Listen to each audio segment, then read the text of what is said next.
ওম নমো ভগবতে বাসুদেবায়। জয় শ্রীকৃষ্ণ। রাধে রাধে। নমস্কার বন্ধুরা, 27শে মে বুধবার পালিত হতে চলেছে পদ্মিনী একাদশী।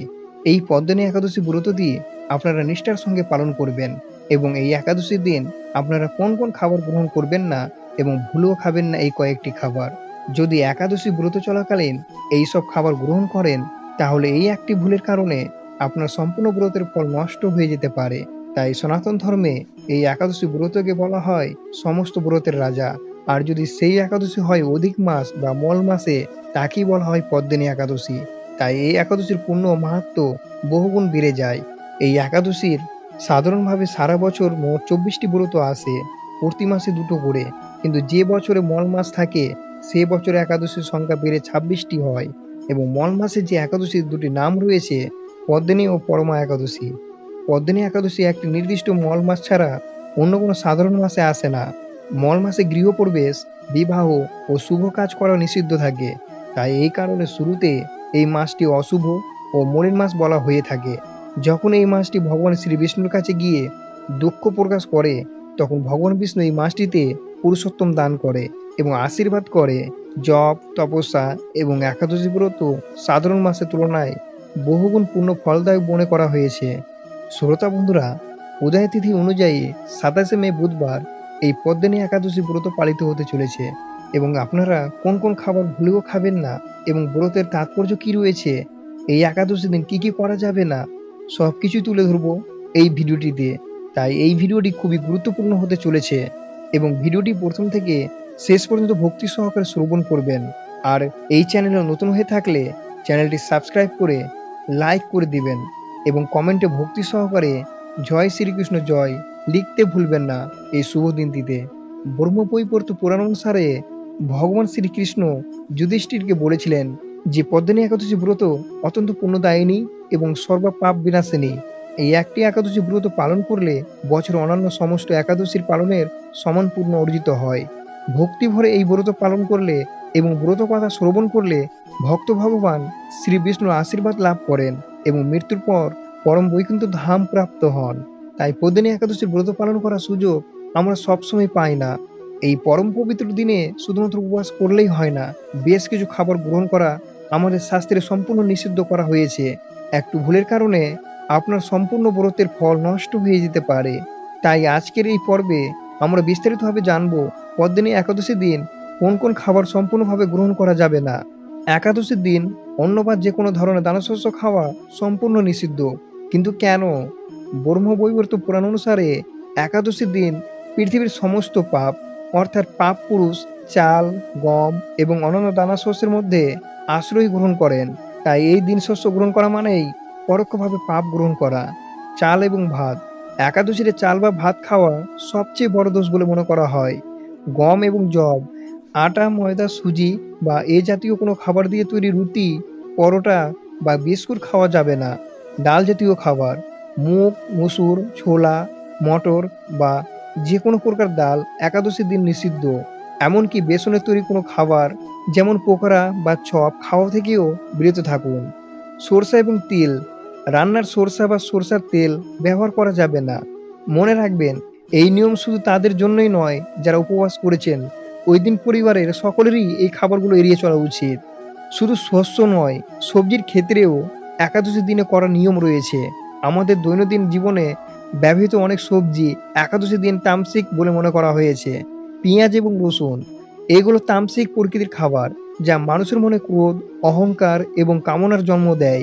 ব্রতের দিন মনকে শান্ত এবং ঈশ্বরমুখী রাখতে পেঁয়াজ ও রসুন সম্পূর্ণভাবে বর্জন করা হয়েছে।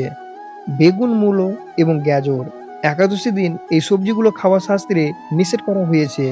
মাশরুম, মাশরুম যেহেতু স্যাঁতসেঁতে জায়গায় জন্মায়, তাই এটিকেও পবিত্র খাবার হিসাবে ধরা হয় না। আমরা প্রতিদিন রান্নায় মশলা এবং লবণ খাই। আমরা কোন ধরনের লবণ খাওয়া সবথেকে ভালো হবে এই একাদশীর দিন? আমরা যে সাধারণ লবণ খাই, অর্থাৎ সামুদ্রিক লবণ, তা একাদশীর দিন খাওয়া যায় না। এর বদলে আপনাকে ব্যবহার করতে হবে সৈন্ধব লবণ বা রক সল্ট। এছাড়াও রান্নায় হলুদ, মেথি, ধনে গুঁড়ো বা সরিষা ফোড়ন দেওয়া থেকে বিরত থাকুন। শুধুমাত্র জিরা, গোলমরিচ এবং কাঁচা লঙ্কা ব্যবহার করা যেতে পারে। খাদ্য তালিকায় কি খাবেন তা তো আমরা জানলাম, কিন্তু পদ্মিনী একাদশীর ব্রত কেবল পেট খালি রাখার ব্রত নয়, এটি মনকে শুদ্ধ করার ব্রত। কিছু আচরণ এই দিন খাবারের চেয়েও বেশি বিষাক্ত হতে পারে। ক্রোধ বা রাগ, আপনি নির্জলা উপবাস করলেন কিন্তু পরিবারে কারো সাথে প্রচণ্ড রাগারাগি করলেন, তাহলে সেই উপবাসের কোনো মূল্য থাকে না। রাগ ব্রতের পুণ্যকে জ্বালিয়ে ছাই করে দেয়। পরনিন্দা বা গসিপ, অন্যের নামে খারাপ কথা বলা বা সমালোচনা করা একাদশী দিনে মহাপাপ। মুখ দিয়ে যেমন খারাপ খাবার গ্রহণ করবেন না, তেমনি খারাপ কথাও বের করবেন না। দিনে ঘুমানো, অসুস্থতা না হলে একাদশী দিন দিনে ঘুমানো শাস্ত্রে নিষেধ করা বলা হয়েছে। অবসর সময়ে ভগবানের নাম জপ করুন বা গীতা পাঠ করুন। আমিষের চিন্তাও নয়, মাছ মাংস বা ডিম খাওয়া তো দূরের কথা, এই দিনে এই খাবারগুলোর কথা চিন্তা করাও ব্রত ভঙ্গের সমান। এতক্ষণ আমরা জানলাম কি খাবেন না, এবার অনেকের মনে প্রশ্ন জাগছে, তাহলে যারা নির্জলা থাকতে পারবেন না তারা কি খাবেন? চিন্তায় কোনো কারণ নেই। ভগবান শ্রীহরি ভক্তদের কষ্ট দিতে চান না। আপনারা ফলাহার বা শুদ্ধ সাত্ত্বিক আহার গ্রহণ করতে পারেন। যে কোনো টাটকা ফল যেমন কলা, আপেল, পেঁপে, মিষ্টি আলু এবং পানি ফল নিশ্চিন্তে খেতে পারেন। দুধ এবং দুধের তৈরি যে কোনো খাবার যেমন দই, ছানা বা মাখন খাওয়া যাবে। তবে বাজার থেকে কেনা মিষ্টি এড়িয়ে চলুন, কারণ তাতে অনেক সময় ময়দা মেশানো থাকে। সাবুদানা, মাখনা এবং চীনাবাদাম সামান্য ঘি দিয়ে ভেজে সন্দুপ লবণ ও গোলমরিচ ছড়িয়ে খেতে পারেন। আটার বদলে রাজগীরা বা কুত্তুর আটা দিয়ে রুটি তৈরি করে খেতে পারেন। পদ্মিনী একাদশী হলো আত্মশুদ্ধি এবং শ্রীবিষ্ণু কৃপা লাভের এক সুবর্ণ সুযোগ। খাবার দাবার বর্জন করাটা আসলে নিজের ইন্দ্রিয়কে সংযত করার একটা অনুশীলন মাত্র। মূল উদ্দেশ্য হলো মন থেকে সবই কলুষতা দূর করতে পরমেশ্বর ভগবানের চরণে নিজেকে সমর্পণ করা। পদ্মিনী একাদশীর পৌরাণিক ব্রত কথা। পদ্মিনী একাদশীর মাহাত্ম্য বর্ণনায় এক প্রাচীন ও শক্তিশালী রাজবংশের কাহিনী জড়িয়ে আছে। ত্রেতা যুগে মহেশমতি নগরে কৃতবীর্য নামে এক অত্যন্ত পরাক্রমশালী রাজা রাজত্ব করতেন। তার শত শত রানী থাকা সত্ত্বেও তিনি ছিলেন নিঃসন্তান। রাজপাটের চেয়ে উত্তরাধিকারের অভাব তাকে বেশি কষ্ট দিত। অবশেষে সন্তান লাভের আশায় তিনি রাজত্বভার মন্ত্রীদের হাতে তুলে দিয়ে তার প্রিয় রানী পদ্মিনীকে নিয়ে গহীন অরণ্যের কঠোর তপস্যা করতে যান। রাজা কৃতবীর্য 10,000 বছর ধরে কঠোর তপস্যা করেও ভগবানকে সন্তুষ্ট করতে পারলেন না। উল্টে তার শরীর জীর্ণ ও অস্থি কঙ্কালে পরিণত হলো। স্বামীর এই করুণ দশা দেখে রানী পদ্মিনী অত্যন্ত ব্যথিত হলেন। উপায়ের সন্ধানে তিনি মহর্ষির অত্রির স্ত্রী সতী অনুসুয়ারের শরণাপন্ন হলেন। সতী অনুসুয়া রানীকে বললেন, হে রানী, 32 মাস পর যে মল মাস বা অধিক মাস আসে তা অত্যন্ত পুণ্যময়। এই মাসে দুটি একাদশী পড়ে, শুক্লপক্ষে পদ্মিনী এবং কৃষ্ণপক্ষে পরমা। তুমি যদি ভক্তি ভরে এই পদ্মিনী একাদশী ব্রত পালন করে রাত্রি জাগরণ করো, তবে ভগবান শ্রীহরি নিশ্চয়ই প্রসন্ন হয়ে তোমাদের মনস্কামনা পূর্ণ করিবেন। অনুসুয়ারের উপদেশ মতো রানী পদ্মিনী অত্যন্ত নিষ্ঠার সাথে নির্জলা একাদশী ব্রত পালন করলেন এবং সারা রাত জেগে ভগবান আরাধনা করলেন। তার এই নিষ্কাম ভক্তিতে ভগবান শ্রীবিষ্ণু প্রসন্ন হয়ে গরুরের পিঠে চড়ে তাকে দর্শন দিলেন। ভগবান রানীকে বর চাইতে বললে রানী বিনীতভাবে বললেন, প্রভু, যদি আপনি প্রসন্ন হয়ে থাকেন তবে এই বর আমার স্বামীকে প্রদান করুন। ভগবান শ্রীবিষ্ণু তখন রাজা কৃতবীর্যকে বর চাইতে বললে রাজা এমন এক পরমশালী পুত্রের বর চাইলেন যাকে দেবতা, দানব, যক্ষ, রাক্ষস বা মানুষ কেউই পরাজিত করতে পারবেন না, কেবল শ্রী বিষ্ণু অবতার ছাড়া। ভগবান তথাস্তু বলে আশীর্বাদ করলেন। এই ব্রতের পূর্ণ ফলেই রানী পদ্মিনী গর্ভে জন্ম নেন হাজার হাত বিশিষ্ট মহাবীর কার্তবীর্যার্জুন বা সহস্রবাহু অর্জুন, যাকে পরবর্তী বলে শ্রীবিষ্ণু অবতার পরশুরামই পরাজিত করতে পেরেছিলেন।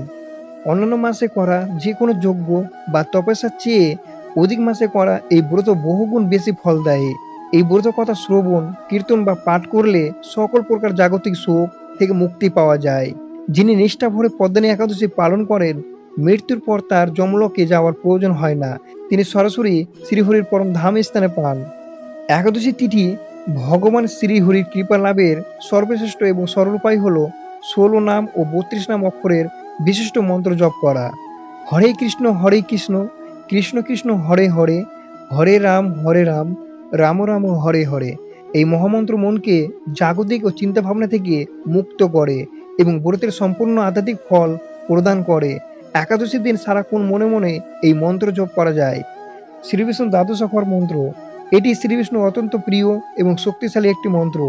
পদ্মিনী একাদশীর দিন পূজার সময় বা অবসর সময়ে এই মন্ত্রটি ১০৮ বার এক মালা জপ করা উচিত।